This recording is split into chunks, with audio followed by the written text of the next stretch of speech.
Welcome back. Today we're going to be talking about how to take the derivative of inverse hyperbolic functions. And so previously we learned about these 6 hyperbolic functions and how to take the derivative of them, as well as how to integrate them. But now we are interested in looking at the inverse of these hyperbolic functions. And so remember that the hyperbolic functions are a special class of exponential functions, which means that the inverse of those hyperbolic functions are going to be logarithmic functions, because logarithmic functions and exponential functions are inverses of each other. And so let's take a look at the inverse hyperbolic functions. There are 6 in total, one that corresponds to each of our 6 hyperbolic functions. We have inverse hyperbolic sine, inverse hyperbolic cosine, inverse hyperbolic tangent, inverse hyperbolic cosecant, inverse hyperbolic secant, and inverse hyperbolic cotangent. And so now you'll notice that the notation for these hyperbolic inverse functions is very similar to the notation that we used for the inverse trig functions.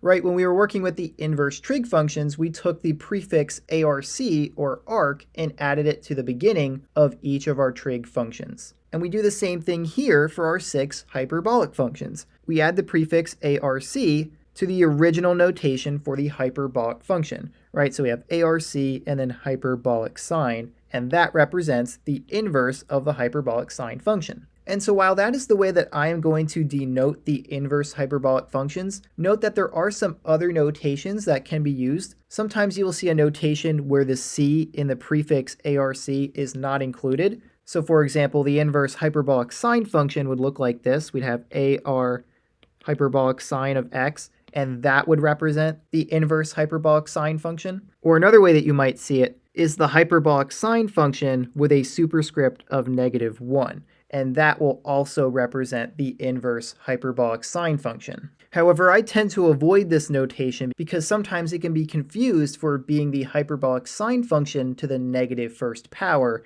and that is not what the inverse hyperbolic sine function is. It is not hyperbolic sine to the negative first power. And so in order to avoid that confusion, I don't use this notation, and so I'll erase that here. And I also don't use this notation. I just prefer to use the full prefix of arc, but you might see it written this way as well. And so just be aware of that. They're still the same functions, right? They're still the same inverse hyperbolic functions. They just have some different notations that can be used. All right, and so that's all you need to know about the notation of the inverse hyperbolic functions. But now we can briefly look at the logarithmic definitions of these functions. Right, so as I mentioned earlier, the original hyperbolic functions were exponential functions, which means that the inverse hyperbolic functions are logarithmic functions. And so you can see that each of these definitions involves the natural log function in some way or another, and so it is true that these are logarithmic functions. However, it's not going to be necessary for you to memorize these logarithmic definitions for these inverse hyperbolic functions. It's going to be more important for you to know the notation of these functions because that is what is more commonly used in calculus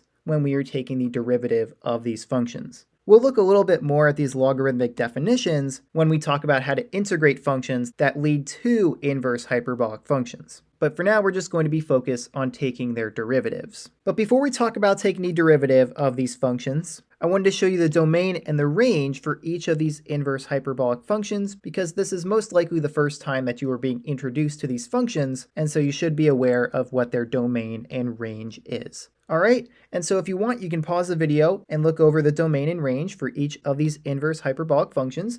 But now that we have familiarized ourselves with these inverse hyperbolic functions, let's take a look at how we would take their derivatives by first focusing on the inverse hyperbolic sine function. All right, so here we have that f of x is equal to the hyperbolic sine function, and the inverse of that function, f inverse of x, is equal to the inverse hyperbolic sine function. And we want to know the derivative of that inverse function, right? We want to know the derivative of the inverse hyperbolic sine function. And so rather than take the derivative of the complex logarithmic definition for this function, we are going to revisit a formula that we looked at previously in the course for taking the derivative of inverse functions. And that formula says that the derivative of an inverse function is equal to 1 divided by f prime, the derivative of the original function of that inverse function plugged into it. And so if we're going to use this formula, we will need to know the derivative of our original function, f of x. And so in this case, f of x is just equal to hyperbolic sine, and we know that the derivative f prime of x is equal to hyperbolic cosine.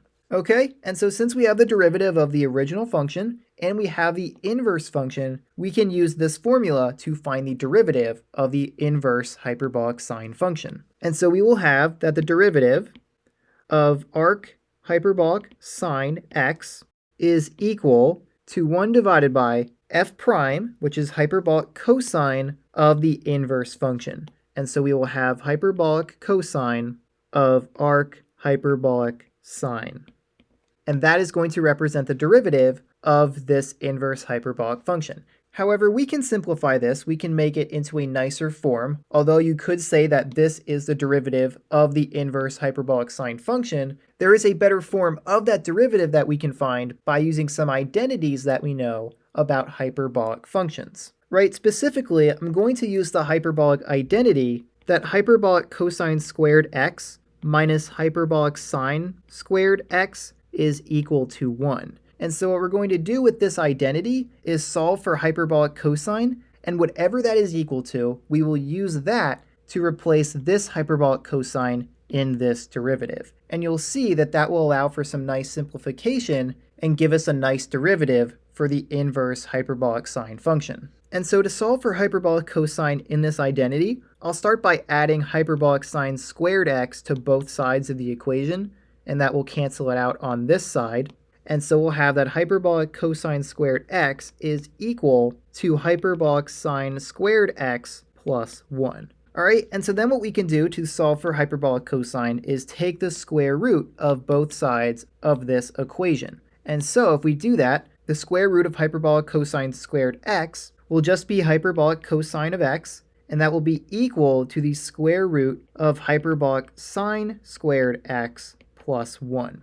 And so now we have solved for hyperbolic cosine in this identity, and so we can replace this hyperbolic cosine in this derivative with this definition for that function. Just remember that we have to replace the inside function of the hyperbolic cosine function of x with the inverse hyperbolic sine function, right? We have hyperbolic cosine of x, and that is equal to the square root of hyperbolic sine squared of x plus 1, and so we need to replace that x with whatever is plugged into the hyperbolic cosine function, which in this case is the inverse hyperbolic sine function. And so we will have that this is equal to 1 divided by the square root of hyperbolic sine squared of arc hyperbolic sine of x plus 1. Okay, and so we can rewrite this right here, this hyperbolic sine squared of this function, as the whole quantity squared. And so what I mean is that we can erase this squared right here and represent this as the whole quantity squared. And that would be the same thing, right? Hyperbolic sine squared is the same as that whole function squared. And so what that allows us to do is see where some nice cancellation is going to occur. Specifically, note that we have the hyperbolic sine function and the inverse hyperbolic sine function inside that hyperbolic sine function. And remember that an inverse function undoes the original function, and so since the inverse hyperbolic sine function is inside the original hyperbolic sine function, they will cancel out and leave us with whatever is inside the inside function, which is just x. And so we'll have that it is equal to 1 divided by the square root of x squared plus 1. And this is going to be the derivative of the inverse hyperbolic sine function. And so if we clean up our work here, we have now found that the derivative of inverse hyperbolic sine is equal to 1 divided by the square root of x squared plus 1. Right? That is going to be the derivative rule for the inverse hyperbolic sine function. And then we could also have another version of this derivative for when we would need to use the chain rule, or when we would have a function other than just x within our inverse hyperbolic sine function. And we would represent that with u, where u is a function of x, right? So we would have the rule that the derivative with respect to x of inverse hyperbolic sine of u is equal to 1 divided by the square root of u squared plus 1, but then we would need to multiply by the derivative of u, du dx, right? That's just the chain rule in action. We take the derivative of our function, keeping that same inside function of u, that's why we have u squared instead of x squared, but then we multiply by the derivative of u with respect to x. But we could rewrite du dx to just be u prime. That's another way to write the derivative of u is u prime. And then we can multiply that into the numerator, and so then we'd have that the derivative would be u prime divided by the square root of u squared plus 1. And so this would be the chain rule version of the derivative rule for the inverse hyperbolic sine function. Okay, and so we could go through a similar process that we went through here to find these derivative rules for the other 5 inverse hyperbolic functions, but to save some time, we're not going to go through that process 5 more times. I'm just going to give you the rest of the derivative rules for the inverse hyperbolic functions. And so let's take a look at those next.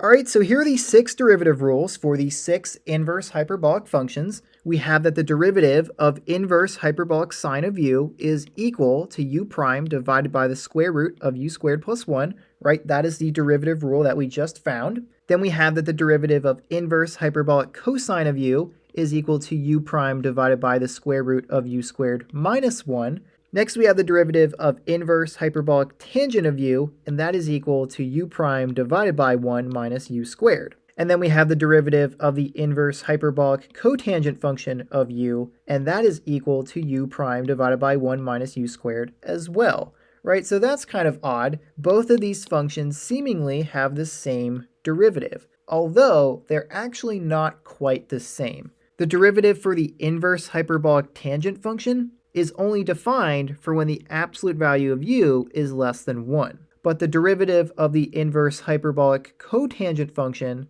is only defined for when the absolute value of u is greater than 1. And so these two derivatives, while they look the same, are actually defined for different values of u or different values of x. Okay, so just keep that in mind. It's not going to affect how you take the derivative of these two inverse hyperbolic functions, but just know that they are defined for different values, and that's how they are different. The structure of their derivatives otherwise remains the same. Okay, and then for our last 2 derivative rules, we have that the derivative of inverse hyperbolic secant of u is equal to negative u prime divided by u times the square root of 1 minus u squared, and the derivative of inverse hyperbolic cosecant of u is equal to negative u prime divided by the absolute value of u times the square root of 1 plus u squared. Okay, and so those are your 6 derivative rules for these 6 inverse hyperbolic functions. And so now that you have seen these rules, let's take a look at some examples where we use them.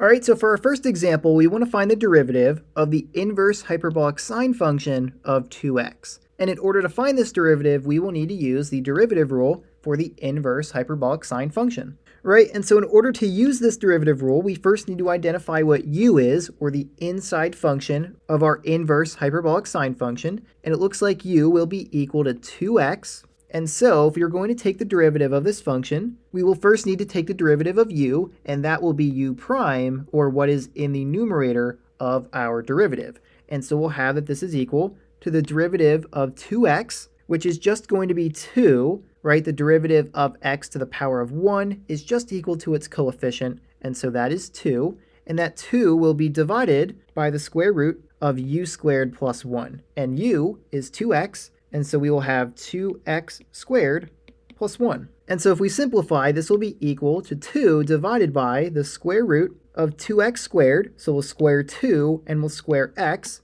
And so 2 squared is 4 and x squared is x squared. And then we will add 1, and that will be the derivative of this function. Next up, we want to find the derivative of inverse hyperbolic tangent of the square root of x. And in order to find this derivative, we will need to use the derivative rule for the inverse hyperbolic tangent function. And so in this case, our function u is the square root of x. And so in order to take the derivative of this function, we will first need to take the derivative of u, right? That would be u prime. And so in order to do that, remember that we can rewrite the square root of x to be x to the 1/2 power. And that will allow us to see how we're going to take the derivative using the power rule. Right, so now we can have that this will be equal to the derivative u prime, which would be the derivative of this inside function. And so if we use the power rule, we will have 1/2 times x to the negative 1/2 power. Right, we multiply the exponent down, so we have 1/2 times x, and then we subtract 1 from the exponent, and so 1/2 minus 1 is negative 1/2. And that will be divided by 1 minus u squared. And so we'll have 1 minus x to the 1/2 power squared. Okay, and so if we simplify this, we can bring this 1/2 out to the front, and we'll have that this is equal to 1/2 times x to the negative 1/2 power divided by 1 minus x to the 1/2 power squared, which if we multiply those exponents will be x to the power of 1, right? 1/2 times 2 is 1, and so we just have 1 minus x in the denominator here. All right, and so then what we can do is move this x with a negative exponent to the denominator, and that will make that exponent positive. And so we'll have that this is equal to 1 divided by 2 times x to the 1/2 power times the quantity 1 minus x. Right, I just multiplied this 2 into the denominator and moved this x with a negative exponent to the denominator so that it has a positive exponent. Just remember to put parentheses around 1 minus x because both 2 and x to the 1/2 power are being multiplied to both of those terms. All right, and so then we can simplify this one more time by rewriting x to the 1/2 power to be the square root of x. And so we'll have that this is equal to 1 divided by 2 times the square root of x times 1 minus x. And that will be the derivative of this function. All right, so for our last example, we want to find the derivative of inverse hyperbolic cosecant squared of x. And so in order to find this derivative, we will need to use the derivative rule for the inverse hyperbolic cosecant function. However, notice that this function is squared, and so we can actually rewrite that into a form that we know how to take the derivative of, right? This would be equal to the derivative of the inverse hyperbolic cosecant function of x quantity squared, right? Squaring that whole function is the same as this notation right here. Just remember to keep that same inside function, which in this case was x. Okay, and so then in order to take the derivative of this function, we will need to use the chain rule because we have a composite function where the inside function is the inverse hyperbolic cosecant function and the outside function is this quantity squared. And so if we use the chain rule, we will first take the derivative of the outside function, and that is going to require using the power rule, and so we'll multiply the 2 down and subtract 1 from the exponent, and we'll have that this is equal to 2 times inverse hyperbolic cosecant of x to the power of 2 minus 1, which would actually just be 1, and so you could write a power of 1, but typically we don't even write the power of 1, and so we don't need that. It's not necessary. And then we'll multiply that by the derivative of the inside function. And so that's where this derivative rule will come into play, because now we'll have negative u prime, or the derivative of u with a negative sign in front of it. And so in this case, u is just equal to x, and so the derivative of x is just 1. And so in the numerator, we will have negative 1, and that will be divided by the absolute value of u times the square root of 1 plus u squared. And like we just said, u is just equal to x, and so we'll have the absolute value of x times the square root of 1 plus x squared. And so our final answer is that this is equal to negative 2 times the inverse hyperbolic cosecant function divided by the absolute value of x times the square root of 1 plus x squared. And that is the derivative of this function.